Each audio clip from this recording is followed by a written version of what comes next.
Ito ang mga mainit na balita ngayong araw. Chairperson Committee on Justice Gerbel Luistro iginiit na dapat nang buksan at makita ang nilalaman ng box na galing sa BIR. Pag-aabuso sa kapangyarihan ng mga ibang kongresista sa impeachment complaint laban kay BP Sara Duterte binusisi ni Eloy Bugris. Supreme Court dapat nang mangialam sa impeachment complaint na hinihain kay BP Sara ng House Committee on Justice dahil marami ng nilabag na batas. Eloy Bugris na nawagan ng kailangan ng i-withdraw lahat ng mga pera sa bangko dahil wala ng privacy law ang mga Pilipino. Martial law unti-unti nang nangyayari sa Pilipinas. At John Beck Remulla iginiit na ready na siya para maging pangulo kung sakaling manalo sa presidential election 2028. Yan ang mga balita na dapat nyong tutukan ngayon, at kung bago ka pa lang sa aking channel ay huwag mo nang kalimutan mag-like, comment at subscribe para palagi ka updated sa mga susunod nating video. Even the senators cannot open this box. The BIR apparently complied with the subpoena by bringing to us the sealed box. But because we cannot open the box. Madam Chair, there is a Latin maxim which provides expressio unius est, exclusio alterius. This means that the express mention of one thing implies the exclusion of another. It is very clear that the officials, officers, or employees of the BIR are prohibited from divulging information regarding the taxpayer or any information relative thereto. And there is only one exemption: if the Congress requests in aid of legislation. And yes, Madam Chair, should we allow BIR to violate this specific prohibition, they will be subjected to penalties. Kawawa naman po sila, Madam Chair. Nag-comply naman po sila sa subpoena. They are here. They waited for more than 9 hours. Nag-comply sila, andito po yung box. Sana naman magiging sensitive na rin tayo by at very least complying with what is provided for by the law. That is all, Madam Chair. So when is the correct time to open the box? The correct time is to open your tie! Albot! Gagaka! Wala pa ako nakastart na high blood ako sa bigaon. You are not supposed to open anything. We are no longer privy to our own fucking lives. Let alone our BIR, our bank statements, the money that we own. We're not privy anymore. So kailangan ng tamang oras, wala ka pakialam. Bilat sa iloy ka mga House of Representatives. Kayo ang pinakamarites sa buong Pilipinas. Bakit hindi mo i-open ang iyong gilagid na maitim? Log Gerbel! Bilat si Eloy ka nga Luistro ka, ang utang mo sa Carpio and Carpio, bilat si Eloy Law Firm, ang bayadan mo nga 8 million! I-open mo rin ang di***ta ka nga baldugira ka! Anong pakialam mo sa mga BIR namin p***ina? Kaya now, I am asking all the Filipino people to be more fucking vigilant. There is no confidential anymore. There is no bank secrecy law anymore that exists. That is in existence in a fucking country. If you have more than 2 million in your banks, you better go to your bank now and withdraw everything. Our government is a thief. And all that is around our government, the government officials are fucking thieves.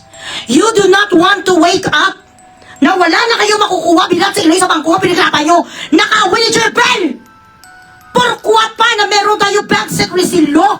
Porkwa na meron tayong mga unlock inabilat si Eloy? Pagkatapos kayo nagpilibok sa ibok siya ang imotay! Patingin sa tay mo kung ano ka itig ka! Alpot bigaong ginay-vlog sa bilat si Eloy, ay kagaga nga si Gerbel. Gerbel, vlog. Ganon. Kagaga sa bilat si Eloy. Again, let's listen to this. Senators cannot open this box. The BIR Even Bilatsing Eloy, even the queens and the kings of England could not open that. Nobody should open anything that has to do with our finances. Not unless it is in the aid of legislation. Gani? Paano nila aid of legislation ang Bilatsing Eloy mo? You are impeaching somebody. You're trying to impeach somebody. The reason why you want to open the banks that unlock the BIR of VP Sara is because you do not have shit. Kung kayo may ebidensya na that is a smoking gun, kung meron na kayo sa comprehensive overview na nagnakaw o naglustay ng pera, si VP Sara na nasa korte na lang ngayon sa Senate. Ang kaso yung impeachment, kaso nga lang mga nyo, ang mga buwisit, ang tayo mo, ang buksan mo ang utang mo na 8 million sa asawa ni Bibi Sara Carpio. Kamanguni sa albot yun yun. The subpoena by bringing to us a sealed box. But because of that issue of confidentiality, we cannot open the box. What is the fucking meaning of confidentiality then? If you are going to bend that law? Ano ang pulos bilang there is a fundamental reason why the word confidential has been invented. There is a meaning of being there is a meaning to it. Bakit sa confidential na at bakit sealed ang box? Just because you subpoenaed people from fucking BIR does not mean that they need to open the sealed box. Senate ka! Di puta, wala ganito sa unang nabuksan bilang sininoy kay Estrada. Hindi nagpasugot si Miriam Defensor sa Chaco because she adhered to the law. Si Estrada gani bilang sininoy pag ito katalamak nga kawatan. Hindi nabuksan ang kanyang bank accounts because Miriam Defensor sa Chaco argued, debated very well. Because it is going to be a precedence. It is going to be the start of that is going to be a start of fucking abusing our privacy. It is going to be the start of these fucking people in power to abuse us, to take away our privacy. Kaya dapat mo umpisahan. Katulad yan, pag naumpisahan mo siya po, hindi ka na makatigil. Pag naumpisahan mo na pagnanakaw, masasarapan ka na nakaw ka lang ng nakaw. Pag naumpisahan mo na nakaka-addict na na ang mga putay. Pag naumpisahan mo pa, hindi ka natitigil. Ganon yun, it's addictive. Paano na puntahan siya? Hambal sang alput nga di puta, ang utang mo nabaydan mo na. Halo, Istro? Nabaydan mo na ang utang mo sa Carpio and Carpio Lopez? It's a Latin maxim which provides So even Listen to this. senators cannot open this box. The BIR apparently complied with the subpoena by bringing to us By this. breaking the law. But because of that issue of confidentiality, we cannot open the box. Madam Chair, there is a Latin maxim which provides expressio unius est. I love this girl. Alter. The one who's talking now. That the express mention of one thing implies the exclusion of another. It is very clear that the officers, or employees I love this girl. are prohibited from divulging information love regarding her. the taxpayer or any And she's beautiful. information relative thereto. And there is only one exemption if the Congress requests in aid of legislation. And yes, Madam Chair, should we allow BIR to violate this specific prohibition, they will be subjected to penalties. Kawawa naman po sila, Madam Chair. Nag-comply naman po sila sa subpoena. They are here. They waited for more than 9 hours. Nag-comply sila, andito po yung box. Sana naman, magiging sensitive na rin tayo, but at very least, Dapat ako yung sa kanya magharap. That is all, Madam Chair. So when is the correct time to open the box, Commissioner? No, because there are two requirements: inquiry in aid and executive session Eh! to be present. Churas ang gilagid nga maitim. Assuming that the committee will decide not to open, may I just ask, Wala. when is the correct time to open the box? The correct time to open the box is when your gilagid turns into red or pink. The correct time to open the box is when you pay what you owe. The husband of Sarah, of BP Sara. The correct time to open the Bilatsing Iloy box is when your gilagid turns white. And the correct time to open it, ang Bilatsing Iloy mo, kung ikaw ay gaganda na. Habang ikaw ay hindi maganda, ang Bilatsing Iloy mo at ikaw ay isang pugita pa rin. Habang ikaw ay isang pugita, at habang ikaw ang putang ina ka, hindi ka pumuputi, kahit ano pa ang inom mo, sang glutathione, hindi ma-open ang box. In the end of legislation, how this is fucking legislation? You are legislating what? You are impeaching someone. Are you trying to make another law? Because you're saying in the aid to legislate. You legislate what? Are you trying to build a law now? Is there a bill na ginagawa kayo para kung paano na ibubuksan mo na ang box na to? Kasi idadagdag natin yan na parang inspirasyon natin para mabuo ang bill na to. What bill? What law? What article are you trying to make? Legislation, bilang sa Iloy ka. Kaga-impeachment kayo, ano nga idalpot? Pay blood ko sa inyo di po tayo. Naimo, yung mga tanga, ang mga Pilipino. Alam mo, Jerbel, mabubuksan lang ang box na yan kapag ikaw ay gumanda. Habang ikaw ay ubod ng pangit ang bilat sing iloy mo, tapos ang pumumukha mo nga nakakainis kang kiruki-rupi, kang bukaw-bukaw ka, nga daw mayroon ang bilat sing iloy sang goiter, kaalala mo ni mata, hindi mabubuksan talaga ang box. Sabi doon sa loob sang box, huwag nyo kaming i-open habang ang bilat sing iloy ni kiruki-rupi nga may goiter. Yun. Ginagawa niyong tanga ang mga Pilipino. Saan ka nakikita bilat sing iloy? Sa buong mundo nga pati di puta ang tax nga binabayaran mo kailangan kalkalin. Ano na naman ang relevance bilat sing iloy sang tax nga ginabayad sang mag-asawa? What kind of relevance are you looking for? You already fucking evaded their fucking bank accounts. Is it not enough yet? You've already evaded ang law. You already evaded bank secrecy law. Hindi pa kinakontinto ang mga UD, ang mga Manila Zoo group of companies. Ang mga Animal Kingdom, hindi pa kinakontinto mga bilat sa Iloy, pati pa kinang BIR. Sa ating Vice President that was voted by the 32 million people in the Philippines. Ikumpara sa nagtatanong ngayon kay Sarah, na nagputo sa iyo po ako lang 10,000. Saan ka, where can you find in this fucking lifetime that a vice president, the very person that holds the highest position in our country is being fucking demoralized, embarrassed, attacked? Itong sa mga pipitsugin ng mga bilat sing iloy nga wala ganin may nagbuto sa mga pani, 1 milyon. Who the f*** told you to sit in that fucking position? I did not vote for you. Did you guys vote for her? I suggest the Supreme Court has to do something about this. The power tripping is overrated. This is beyond reproach.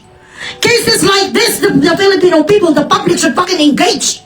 Dapat may mga text barrage. Dapat text 7273 kung kayo ba ay sumasangayon sa pag-open ng mga bolang kristal.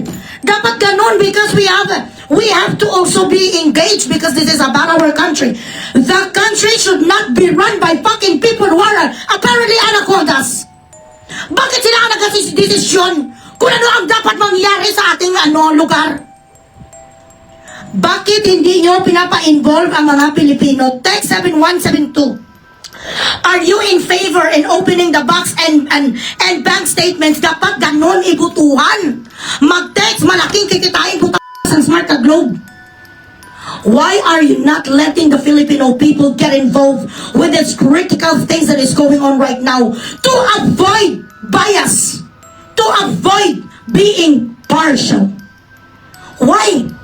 Bakit Supreme Court wala tayo sa law na ganito? Walang may nakapag-isip nito? House of Representatives, since we are the body, the Filipino people who gave you, everyone that has a position now in the government, we, the voters, should be included in whatever impeachment is going on.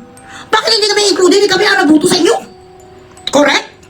Pagbuto-butuhan nyo sa publiko, sumasangayon ba kami? Napahiyain nyo ang aming Vice Presidente, naging buto namin. Bakit nagdesisyon ang mga bilaksing iloy na hindi naman gibuto sa taong bayan? You define irony. Those people who were voted by 32 million people is apparently trying to attack, destabilize our country.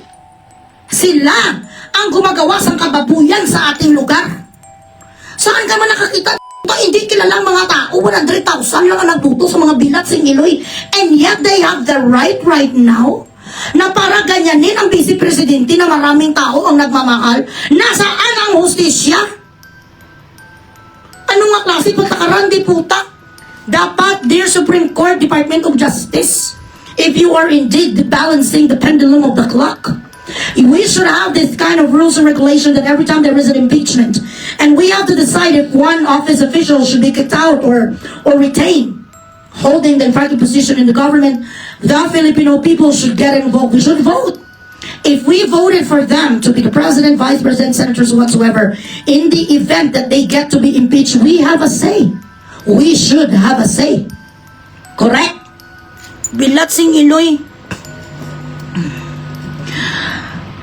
I really suggest strongly, with convictions, do not let your money sleep in the bank. Especially kung may mga pera kayo, mga nanggagaling sa mga mini-mini, nanggagaling sa mga isprakitik yung mga business, do not let it sit there. Because everyone now is doing data tracking. Everyone now could just go and ask and use their power to look how much money you have. Pwede na pala ngayon yan. Nga magsalita na nga mga bukaw-bukaw mata nga kirukruping ang gilagid sa bilat sing Iloy, maitim pa pala lolo. Maitim pa sa iburnal, pwede pala aids of legislation. Pag-agaan ka lang sa mga yudi sa aids of legislation. We're no longer privy to our private lives, ladies and gentlemen. We're no longer privy to our own decisions, to our own exclusivity. There is no such thing as confidential in our country anymore. Like I said several times, we are in the fucking tsunami. This is martial law. Hindi ka na, if VP Sara and her family could not control what is going on now, if their bank accounts could be fucking opened by this fucking treacherous, bilatsing Iloy Animal Kingdom, paano na lang tayong mga mortal? Paano na lang tayo, what about us ordinary citizens? What chance or what kind of fucking fight do we have? Do we stand a chance if our Vice President herself, wala sa magawa, her hands are tied, sa mga youth ng mga kuntsabo, they are ganging up on her. The power tripping is beyond reproach. Kung si Bibi Sara, kakapamilya niya, abogado pa ang asawa na bubuksan sa mga bilatsing Iloy without proper processing, without proper documentations, how much more sa atin mga OFW, mga nanay, ordinaryo, mga negosyante, ordinaryong Pilipino. Anong laban natin? We are not angry enough to stop this fucking shit, the baloney that we are seeing right before our eyes. Si Bugres lang di ang masyagit. Si Bugres na lang di bilatsing Iloy nga ginasabi na. Ano ang magagawa ko kung hindi tayo magkapit-bisig? Kunin nyo ang lahat ng pera nyo sa bangko para maramdaman nila na wala na sila sa pwedeng magamit ng pera dyan ngayon. Bumili ng safe or doon nyo i-deposito sa offshore. Hindi ka pwede ka revolusyon, ma-declare sa martial law. That is what he is waiting for. He is pushing our backs on the wall in order for us to get crazy and rebel against the government. This is something that we could not afford to do. We have to be composed, cool, and collected. Ang gusto nila mangyari, mag-alsa tayo para ma-declare martial law 700 years sa maging presidente. We're no longer going to have our democracy. We do not even have our democracy now. We are being silenced already. What more could they do? Kapag nag-start tayo, it's a revolution 3, bilatsing Iloy. Nabasi kasuhan naman ko din nila, di bilatsing Iloy, rebellion, no? Zero remittance, dapat walang magpadala. Zero remittance, huwag kayong maglagay sa bangko nyo, withdrawin nyo lahat yung pera, tingnan natin kung may manakaw sila. Kung hindi man lang tayo magkapit-bisig, then what is? Agrabyaduhin tayo, ilang buwan pa. Ang kanilang nananatili, ang bilatsing Iloy, ang kanilang power. Pag alis nila sa pwesto, bilatsing Iloy, kahit yung diputas skeleton, walang matira sa atin. Dapat wala sang may matirang pera sa bangko nyo, ilabas nyo dyan. Doon kayo magkutkot kayo doon sa bahay nyo, doon ilagay ang pera nyo, huwag nyo sa bigyan ng pagkakataon. Sa ganitong palang kalakaran nila ngayon, mapaisog-isog lang ang alpot ng bigaon. Bakit siya nakaupo dyan ako sa representative mo? Paiya si Martin Barabas. Ganon yun. Pera natin yan.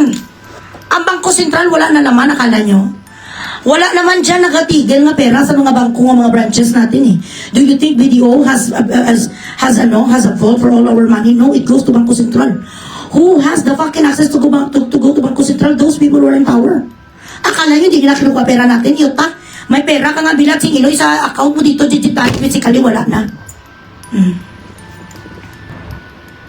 Tapos dagdagan pa rin sa ambisyoso nga si Jun Bicaw. He is ready for the job na kano. He is not sure if the Filipino people is ready for him. Mayala, ikaw lang tayo dreaming for nothing, Jun Bicaw nga paloy. Everyone's dream to be president. I do not dream to be a president. You do not get to speak on our behalf, John Bicaw. Sino nagsabi sa'yo? Nag-survey ka ba? Tinanong mo ako. Kung dream ko maging presidente, why the fuck should I have all this cross on my shoulders? Ang tahimik ng buhay ko, tapos na problemahin ko ang lahat ng mga budget sa Pilipinas. You do not even show us camaraderie. Hindi ka galing makamasa bilatsing Iloy mo, pati yung pagsuot sa t-shirt, ginapakialaman mo ngayon. Tapos ka ambisyoso sa presidente, ha? Presidente sa ano? Presidente ka muna doon sa classroom, President PTA, Diyos ko Lord. Wala ka galing ginawa to ng gobernador ka sa lugar ng magago kapag yayabang lang. Ang sabi ng mga constituents mo when you were a governor, wala ka sang ibang ginawa kundi ang mag-announce na walang pasok. Yun ang naging project mo. There's no class today because of the typhoon. Tapos ngayon, na-DILG ka, wala ka naman sa project. Hindi mo nga you could not even give us a comprehensive overview about what's really going on. Sa mga pusakal na ginatawag yung katulad ni Saldico, there has a big, a humongous obligation to go to justice. Hindi mo masulbar-sulbar ang rape cases, kidnapping, drugs. Ano ang pinaka-big fish na nauli mo? Ang mga kidnapuran sa Bilating Iloy, puro mo lahat ka, Berks. Sino nga malalaking drug lord ang nauli mo, John Bika, ha? Sige, be. Ano ang extraordinary projects na nagawa mo since you were appointed as the ILG? Wala. Tapos ambisyon ka, it's everybody's dream. You do not get to speak on our fucking behalf. We didn't talk. Did I talk to you? Did I tell you about my dreams? Wala kami plano magkaroon sa presidente nga pugita nga daw octopus. Excuse me. At yan ang mga trending na balita ngayon sa social media. At para sa mas marami pang video na katulad dito, huwag kalimutan mag-subscribe. Maraming salamat po sa panunood.